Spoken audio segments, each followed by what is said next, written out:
Welcome to the FEMCAST, where women's voices aren't just heard, they're amplified.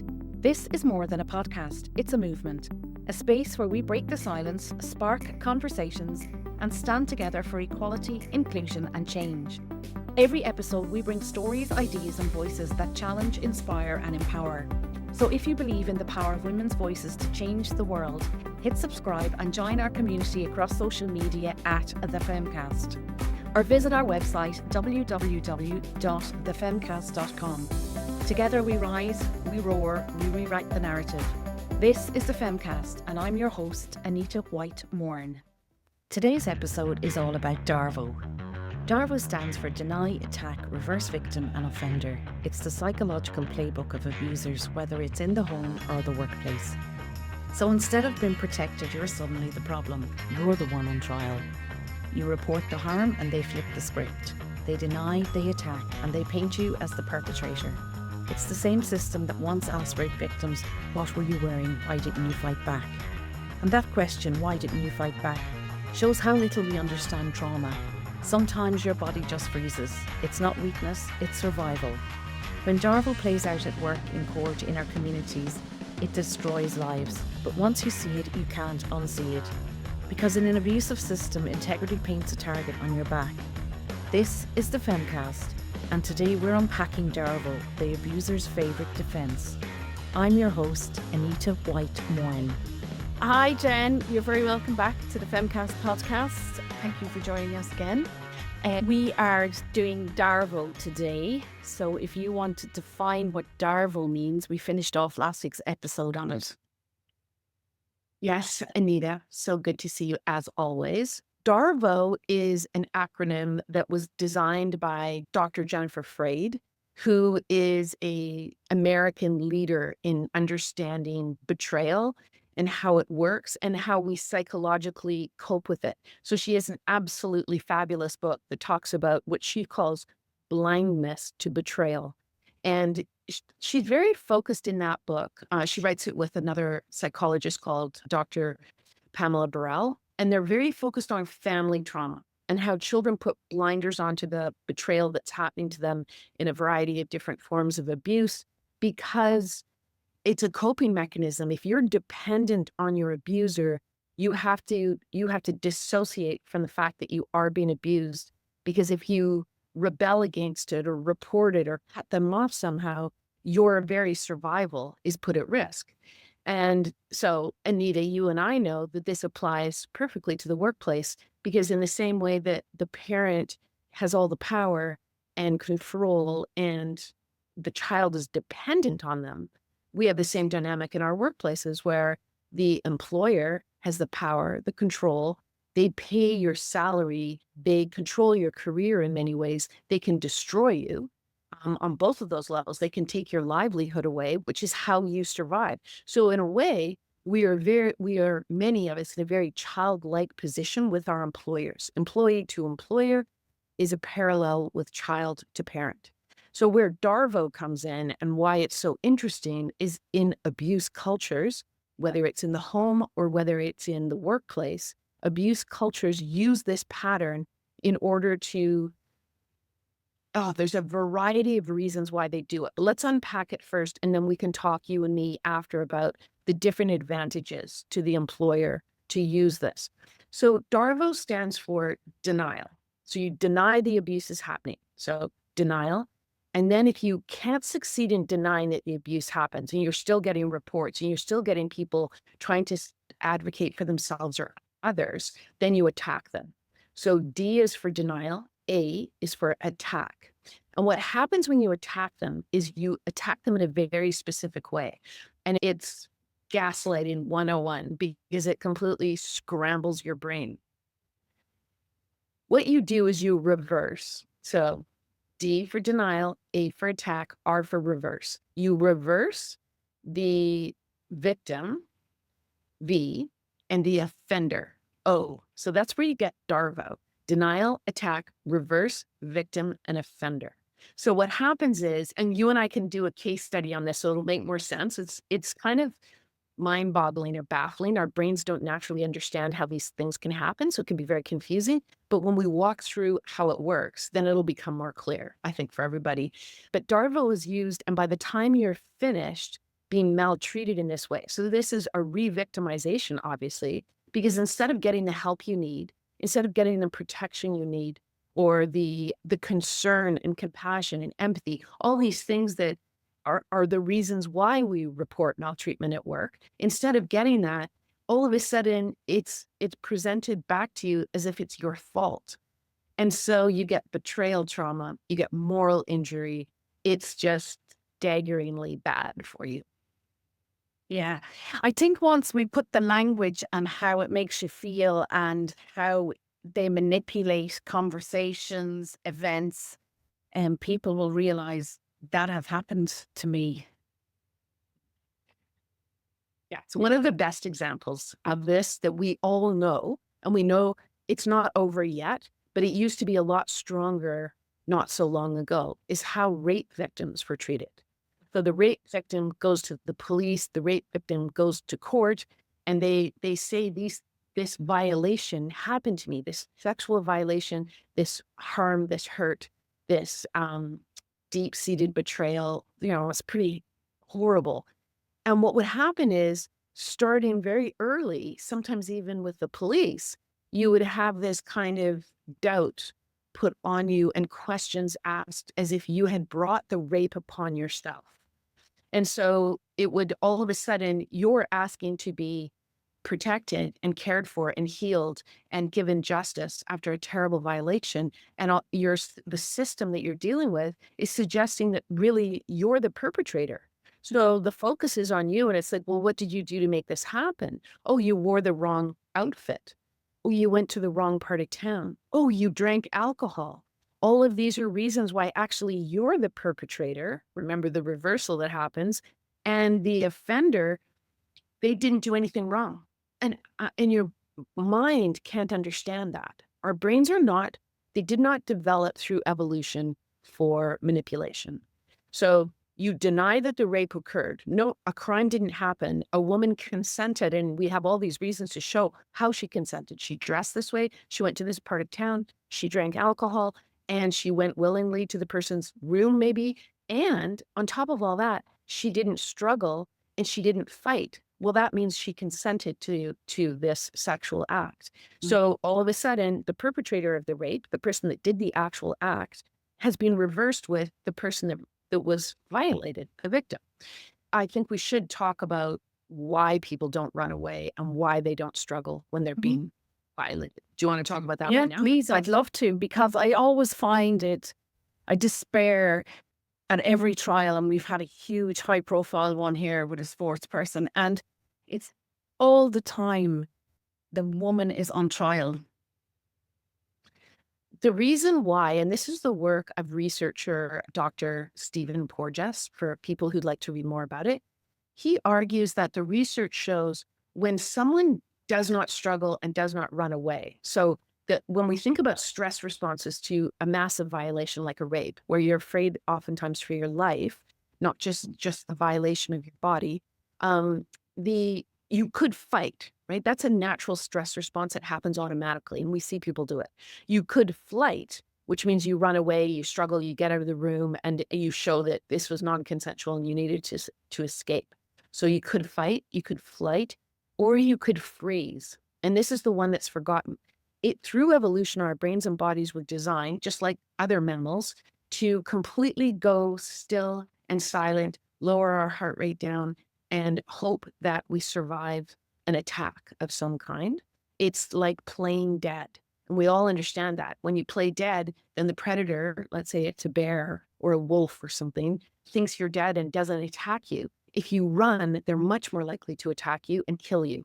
So you don't make this choice when you're being raped or violated in another way, or you're a child. You just simply, your autonomic nervous system slows everything down until you are basically almost unconscious. You usually dissociate, which means your brain makes you disappear out of your body so that you can survive what's happening to you, and you don't self-destruct and you don't have a nervous breakdown. So this is actually a very deeply natural response to something like rape. Yeah. And if you could just go into disassociation with a victim and a perpetrator, because people won't understand that if they've never been violated, or this is the response because you're questioned all the time. Why didn't you fight back? Why did you Yeah. go to the party? Like, you go to these things with trust and in good faith because you wouldn't harm another. But then there are perpetrators who are just waiting for an opportunity. Yeah, exactly. I mean, if you think about it as, we could think about this as a jewelry store. So a jewelry store puts all of its beautiful jewels on display, and it is expecting that people won't break into the store and steal everything and rob it and destroy these jewels. They will come in and it will be a proper transaction, and they will provide something, money, whatever. And this is how it works. And if a police officer came because the windows got smashed in or a circle was drawn in and the jewels were stolen, a police officer would never come in and say, "Why did you display those jewels? It's your fault that you got robbed." And if you weren't on, I mean, if you were having a glass of champagne in the back of the store because it was the end of the evening, the police officer would never say to you, "Why were you having that champagne? It's your fault that you got robbed." I mean, that's how ludicrous it really is. But when it comes to these kinds of situations, it's amazing how long-standing this type of treatment is. Now, dissociation, it's a really great thing to talk about. Again, dissociation is not something you choose to do. It happens to you automatically. It's your brain's way of helping you survive an extreme trauma. And so this is why we had a trial in Canada where women up on the stand were questioned by the defense lawyers who were defending the man, or, representing the man who they claimed violated them. And questions were things like, well, if he violated you and it was so terrible, did you ever call him again? And the woman would say, "Oh, never. Of course not. I never would have phoned him again." And then they would pull up the phone records and say, "Yes, you did. And you went out again." And then this was used in the trial to say, these women are not credible. They're liars. They are just trying to do something terrible to this very high profile individual.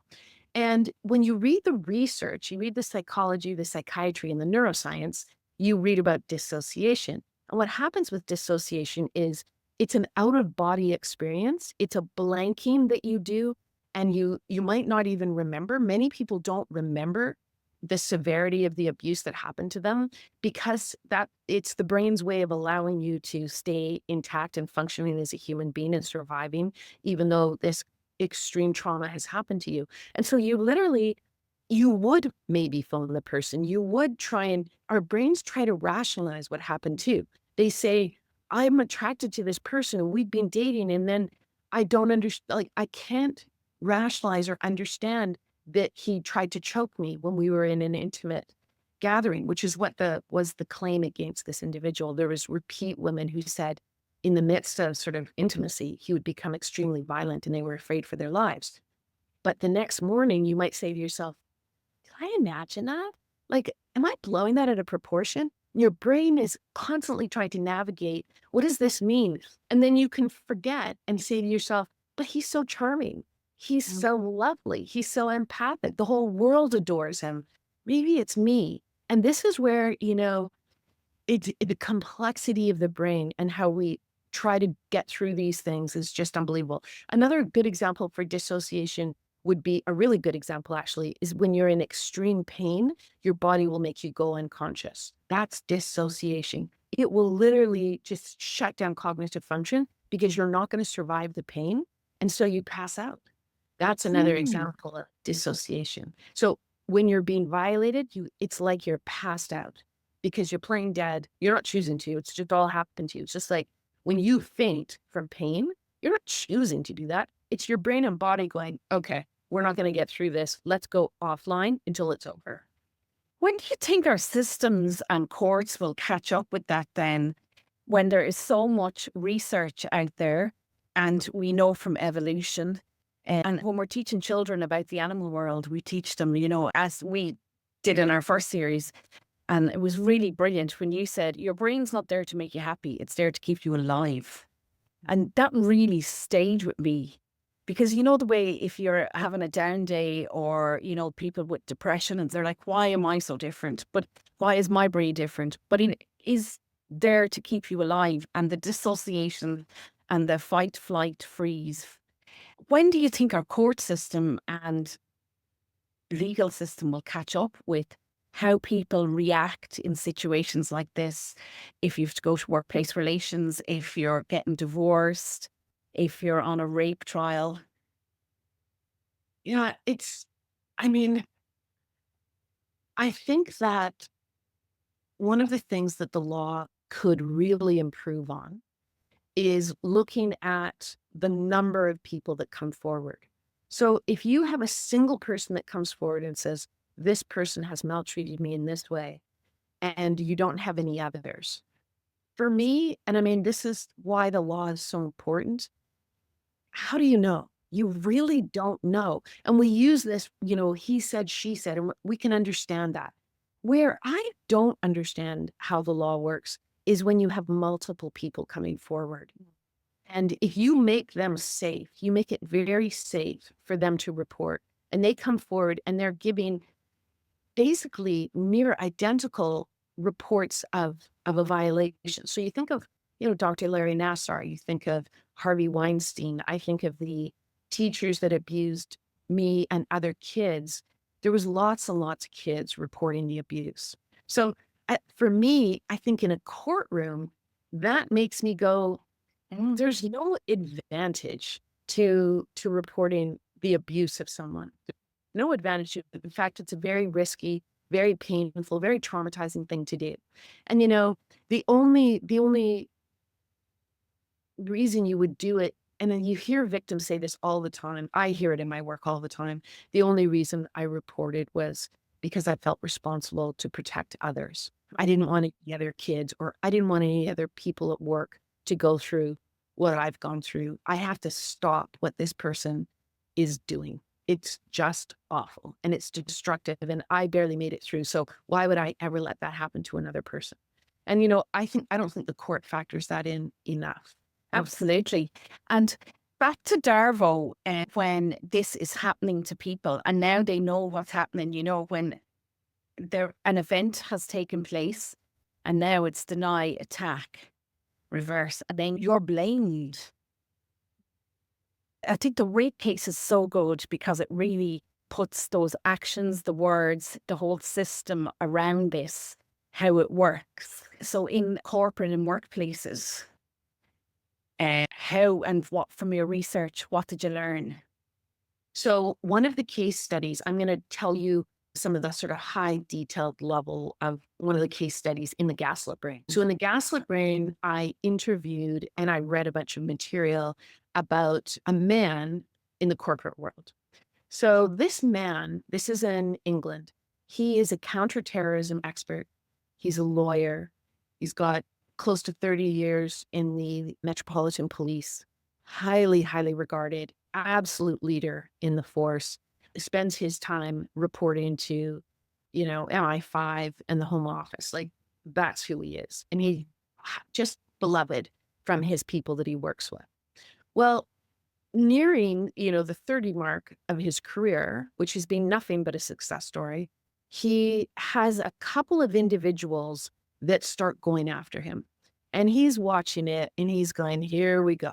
Difficult people. I've seen this. I deal with this. I mean, the guy, you can imagine the things he's dealt with in his life. If you're finding this conversation valuable, make sure to hit subscribe to the FEMCAST so you never miss an episode of the Gaslit Brain series with Dr. Jen Fraser. And don't forget, her powerful new book, The Gaslit Brain, is out on the 4th of November 2025. You can pre-order your copy right now by clicking the link in our bio. Join us in raising awareness and demanding more psychologically safe workplaces and communities. This is the FEMCAST. And so he's watching them, and they're really messing up his brain. And he's not encountered this kind of thing before. So rather than overt abuse to him, which would be awfully hard to do because he's a leader and has this incredible track record, what they do is they say to him, we've heard from other people that they don't like the way you treat them. And he's a person of deep integrity and a deep care for his guys, his men, his people. And so this is just the most horrifying thing you could say to him. But these two individuals can't give any details. Now that's a red flag right there. Really? If you can't give any details, that's worrisome. If you're not officially reporting this to a higher up, that's worrisome too. Why would you come to the individual and say, I've heard, like right when you have those sorts of dynamics, all of us should be on high alert. It's like, oh, okay. But because this gentleman is such a high integrity guy, he looks within, which is what gaslighting is designed to make us do. Gaslighting makes us doubt ourselves, question ourselves, wonder where we went wrong, try to be better, hold ourselves accountable. It is a perfect attack on someone who has integrity and empathy, right? Because you turn inward and try to figure it out. So that's what this individual did. Finally, he got to the point where he was like, yeah, no details. That's strange. I keep checking in with my team and they're just like, no, we love you. What are you talking about? No one's got a complaint. No one's got an issue. There's never been a problem. So he starts to put two and two together that these guys they're after him. They're after his position, whatever. They want to wreck his reputation. They want to destabilize him. He's cluing in. What's fascinating to me in the interview is he didn't know the word gaslighting. So he wasn't able to use the vocabulary to understand this type of manipulation. So he calls up the deputy superintendent person and says, I need to have a meeting with you. I'm being bullied. There's some bullying going on. Basically, we need to have a discussion. And she says, oh, well, we have, we're very strict policy on bullying here. As you know, Metropolitan Police, London, we don't tolerate any bullying. Yeah, let's meet Wednesday of next week kind of thing, whatever the day was. So he goes back to work and everything. He comes into the office. And of course, he's guard, defense, everything down. No witness. He's not recording this. He walks into her office, closes the door, and she says, yeah, well, I met with those two guys. What? You met with them and talked to them? Really? And they deny everything. So DARVO, they deny. They deny anything happened. And he's completely, this high level, ridiculously intelligent. He's all about terrorism. He knows terrorism. He just doesn't know that it can come from within your own team. It's a betrayal within your own team. He has never encountered this, so his brain is not prepared for it. If he had met betrayal each step of the way in a 30-year career, he would have been all set for that meeting. But he's never encountered it, so his brain's not prepared. So she says to him, yeah, I went and talked to those guys. And then she says, and you know what? I think you're the problem. Attack. So first he comes in, she denies that the problem happened. Then she says, actually, you did it. You're the problem, not the two guys. You're the problem, which completely fragmented his brain. And then, of course, you can see victim and perpetrator reverse, DARVO. And so in that meeting, that was the beginning of them destroying his almost 30-year career. When he was slated to be the next leader, the next commissioner of the whole thing, they destroyed him. He became fully suicidal. He lost his career. He had to leave. He was driven out. And then what happened, which is really interesting, is a year or so later, there were so many problems in the police that a very, very high level, highly respected investigator was called in to do an inquiry into what was really going on. And what she found was that the police force was so riddled with bullying, so riddled with misogyny, so riddled with racism, that it was about to lose the trust of the people they served. That's how close it was to self-destructing from this bullying, normalized bullying, maltreatment of their employees. And the reason why, his name is Jonathan Wilson, and the reason why Jonathan Wilson was such an important person for me in the Gaslit Brain is because we tend to believe that people who get gaslit and bullied and targeted and maltreated have a vulnerability or weakness. But this guy's a white guy. Mm-hmm. He's highly educated. He's ridiculously intelligent, and they still could take him down. Because if you have normalized bullying in your workplace, if it's enabled, if you have institutional complicity, like he went to get help, and the help turned on him, it's like none of us have a chance. None of us, not even Jonathan Wilson. I know him, and he actually helped me with something. It's staggering that you're in a workplace and this is going on. Institutional betrayal that people wouldn't know or understand or have the language around. And you're going in, and it's the longest part of your day. And when you're going into a business, a workplace, it is like your second home, but you should be able to trust and not go in or the night before having the dreads or the anxiety because you don't know who you can trust or what they're going to do or how they're going to behave. So you're always on your guard, and what that does to your brain and your system, and not being able to regulate yourself because you don't understand what's happening. Well, and this is exactly why it leads to suicidal ideation. I mean, talk about dissociation. When you become so dissociated, so removed from a regulated system, a joyful system, a healthy system, your whole body is reacting. You're becoming ill in all kinds of different ways. You've become so ill that you would become your own murderer. That just goes to show you that you no longer are tethered or anchored in your body and brain. You're floating up on the ceiling. You're the person that's going to eliminate your own life. When, as we all know, there is no stronger drive within our brain and body than to survive. Your survival instinct is being completely decimated by the maltreatment, which has led you to dissociate to such a level that you want to just disappear permanently. You don't want to feel anything anymore because, it's just the cruelty and the cruelty of it is unbelievable. And it usually hinges on workplaces where there's a lot of shady deals going down. The name of the game is lack of integrity. And if you stick with it and you participate in it, whether it has to do with money or, fraud or lack of safety issues or harmful treatment of others like women or minorities, as long as you play the game, they don't touch you. It's when you speak up. It's when you take that role to say, you know what, this isn't okay. I don't like this. And that's exactly what Jonathan Wilson did.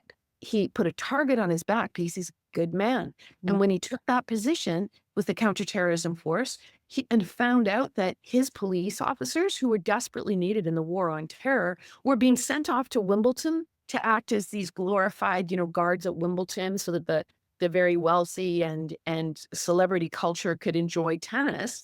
He was like, no, I can't afford for my men to go there. And the reason why they would go is because the higher ups would get free tickets. He was like, no, not on my watch. That's over. That practice, that just ended on the day I start. That's the kind of man he is. Well, that's the worst thing you can be in a corrupt environment. If you've got integrity, you've got a target on your back. And this is why they go after whistleblowers all the time. They don't respect them or care about them or take their advice or their alerts that there's something very seriously wrong because they're institutionally complicit. They want the wrongdoing and they want it to be enabled, and they're the enablers, and they gaslight everybody to believe that they care about things like zero tolerance for bullying, but they don't.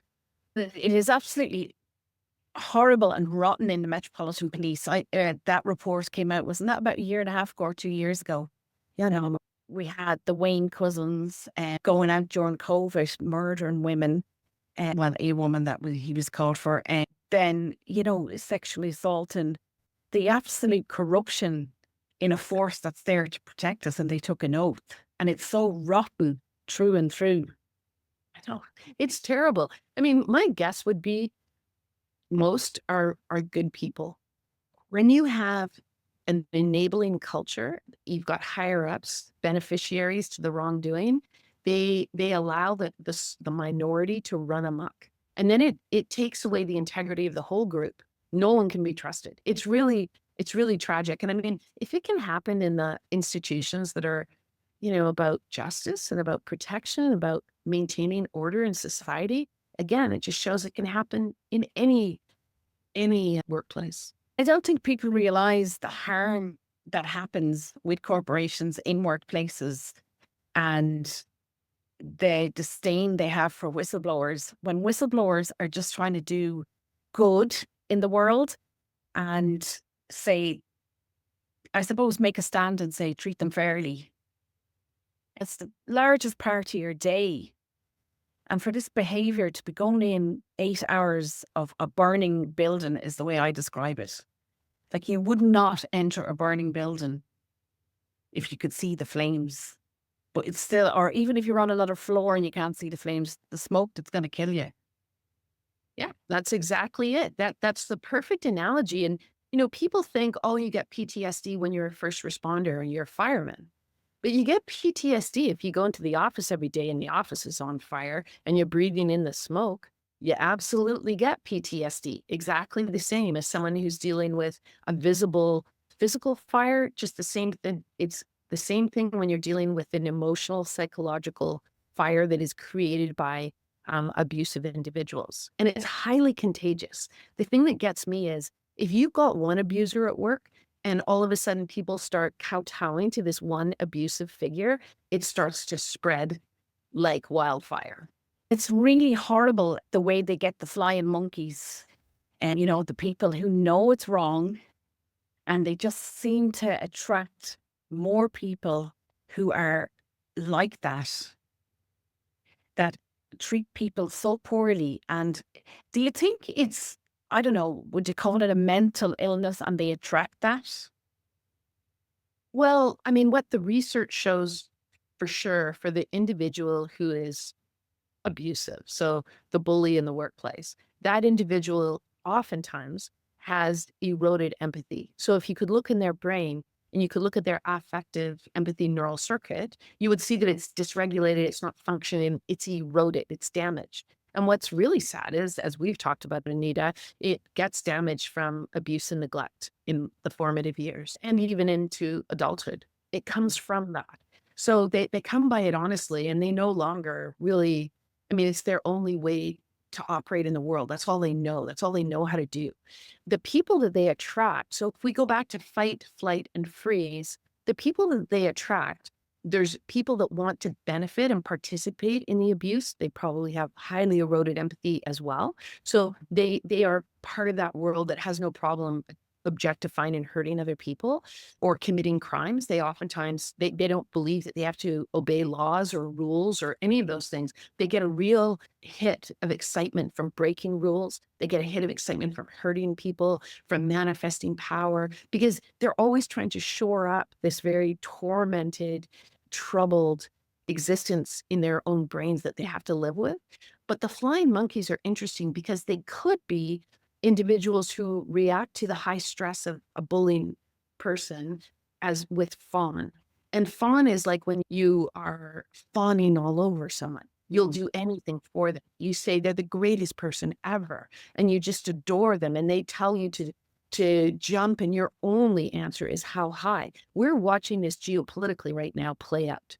We are seeing individuals fawning all over a highly abusive leader. And it's fascinating to watch. Now, to give them some benefit of the doubt, it could be an automatic response to it. When you're dealing with an abusive person, there's nothing stopping them from turning around and firing you or making you the next target or destroying your family or taking your livelihood away or publicly humiliating you.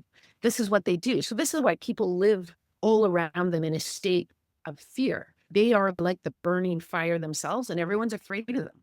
And when you're afraid, you're going to fight the whistleblower. You're going to take off, try and get out of there as fast as you can, flee.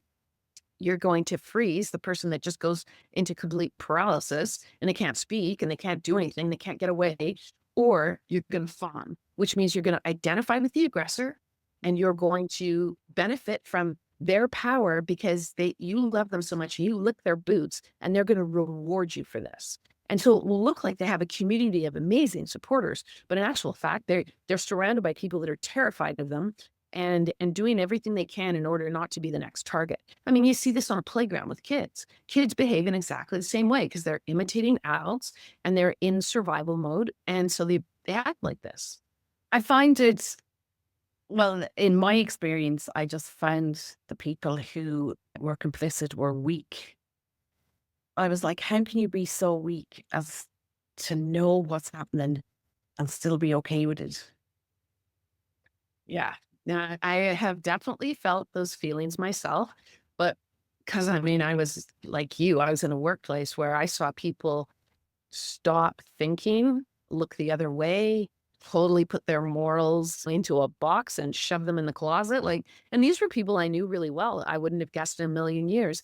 But, after having been the whistleblower and having seen what they did to me, I can understand why people don't speak up. And I mean, there's a lot of people that can't afford to lose their paycheck. They really can't. And if you think of the single parent with kids at home and they can't derail all that, their only option is to kind of look away and hope it stops and hope it goes away. And they might feel horrible, but they can't blow their whole life up and their career and their livelihood to do the right thing. It's very hammered into us, as you and I have talked about. Ever since childhood, we're told to obey.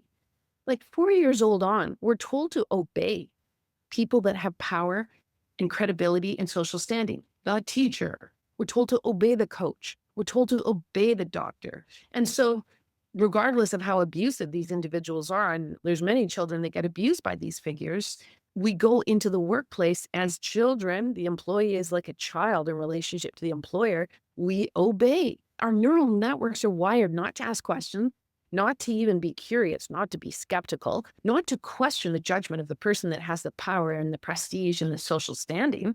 The priest, the religious leader, the cult leader, we obey. And it's one of the worst things that happens in the education system. I mean, talk about how the courts need to change. Our education system needs to change. It all starts with education. Thank you very much for today, Jen, and helping us understand DARVO more. Next week on the podcast, we are going to get an understanding of what happens to the perpetrator's brain and the impact on it when they gaslight. Okay, that sounds like a very enlightening discussion. I think the neuroscience on that, Anita, is really enlightening. Yeah. I look forward to it. Thanks a mil, Jen. Bye. Thanks for tuning in to the FEMCAST today. If you believe in these conversations and want to help us keep shining a light on gaslighting and psychological harm, hit subscribe now. By reviewing these episodes, you also help us reach more people, raising more awareness so we can keep sharing these vital stories. And don't forget, Jen's groundbreaking new book, The Gaslit Brain, is out on November 4th. You can pre-order your copy today through the link in our bio. Until next time, let's keep building safer, more accountable communities, because together we can end the silence and spark real change. I'm Anita Whyte Moran, and this is the FEMCAST. Today's episode was edited by me and produced by badnews.ie, the bold new challenger shaking up advertising across Ireland and the UK.